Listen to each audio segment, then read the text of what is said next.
Right? Hey guys, how we doing? I want to share with you a little bit about my journey in recovery. You know, I think some of you know that I got 3 years last weekend, and it's been amazing. But I want to share with you some of the aha moments that I've had. Yeah, you ever get those aha moments? But the dumb ones, you know, that all of a sudden something makes sense. Like someone finally tells you that if you need to know what side to get the gas, that there's a little arrow right next to the gas gauge. I was 35 before I figured that out.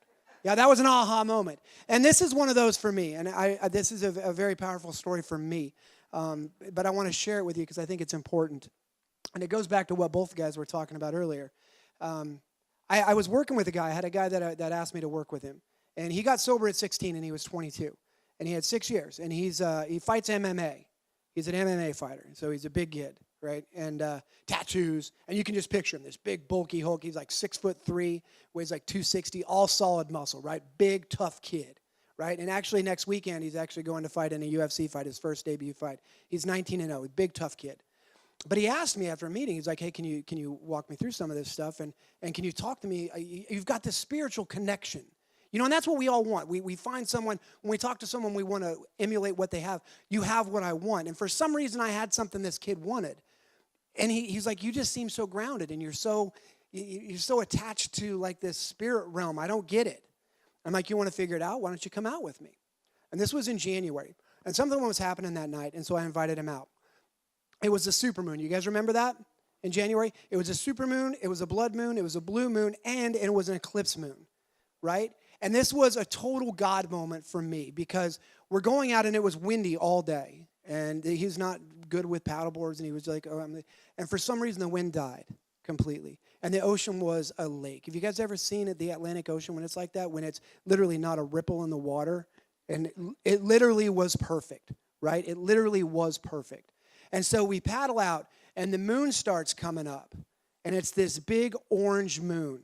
And it's hitting the water. And no joke, a pod of dolphins come by from about me to the back of the room there, and they start humping their way through. I'm sitting there, and I'm looking at them. I'm like, do you not feel this? So do you not understand that this moon has not been seen? This celestial event has not happened since 1866, a year after the Civil War ended. Your great-great-grandfather was a child when he saw this moon. I'm getting chills thinking about it right now, right? And I'm out there in all this euphoric moment, and I'm like, this is amazing. I look back at this dude. He's on his knees on the paddleboard, holding on to the paddle like this. I'm like, what are you doing?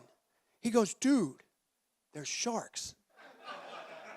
Right? This big, tough dude is standing on a paddleboard like he's going to beat a shark as it comes out of the water at him. I'm like, what are you doing, man? He's like, there's sharks out here, bro. And so I was like, man, I got to have to. After I got done chuckling a little bit, I just, realized that, I'm here for a reason, and I need to teach this guy. So I jumped in the water, and I swam over to his paddleboard. And I'm like, I want you to do something. I said, what? I said, I want you to embrace the feeling, kind of what Keith was talking about. Embrace the feeling and forget the story. Embrace the feeling, forget the story. Okay? Because what he's afraid of is the shark. Is it a legitimate fear to be afraid of a shark when you're standing on a paddleboard? How many of you have ever heard of an account of a shark jumping out of the water, grabbing a big guy off a paddleboard, and eating him in the water? Doesn't happen, right? And in fact, in Florida, so far this year, I'll give you some statistics. In Florida, so far this year, 503 people have been abducted in cars by strangers. But what did you do? You get on your phone and you call a stranger and you pay them to come pick you up, right? Right? It happens. It's called Lyft and Uber, right? And in Florida, so far this year, 4 people have been killed by lightning strikes. 2 people have been killed by severe brain trauma from falling coconuts. Falling coconuts. You want to know how many shark bites there's been so far in Florida this year? 0. So what's a more reasonable fear for you? Is it sharks? Because they're not attacking people. So why is he afraid of the shark? He's not. He's afraid of the story. Because of what? Have you guys all seen the movies, right? Jaws, right? It terrified us, right? Jaws. And there's a new one. Megalodon's coming out. Megalodon, all these sharks are out to kill you. They're coming to get you. They're coming to kill you, And I get it. And there is a true fear in that. I don't go in the water with, raw fish blood all over my pockets. I don't chum the water and say, hey, I'm safe. It's just a shark. No, but sharks do bite you. That's a true story, But you're not terrified of coconuts. You guys aren't going to walk out of here and go, coconuts, dude. There's coconuts. Because there's no movie about killer coconuts. There's a whole week dedicated to sharks. There's not a whole week dedicated to cholesterol levels. You're like, oh, that McDonald's is freaking terrifying, man. I'm not going anywhere near there. Because you've been taught the story of the shark. And the problem with him was that moment was destroyed for him because his fear, his unrealistic fear was so intense that he couldn't let go of it and see it for the moment. So when we want to talk about dialing in, some of you are searching. You're searching for spirituality. You're searching for serenity. You're searching for whatever it is you're looking for. I can promise you, if you're struggling getting to that, it's because of a fear that's based in a story. And you're holding on to the freaking story. Let go of the story, man. It's okay to be afraid. Embrace that fear. Find out if it's a real fear or if it's a story generating that fear. Because I promise you, 9 times out of 10, it's the story. My story doesn't end there, because I had to do some introspection on myself. I was sitting in the water, I was talking to him, I got him calmed down, and I said, okay, now do you see this? And he's like, yeah.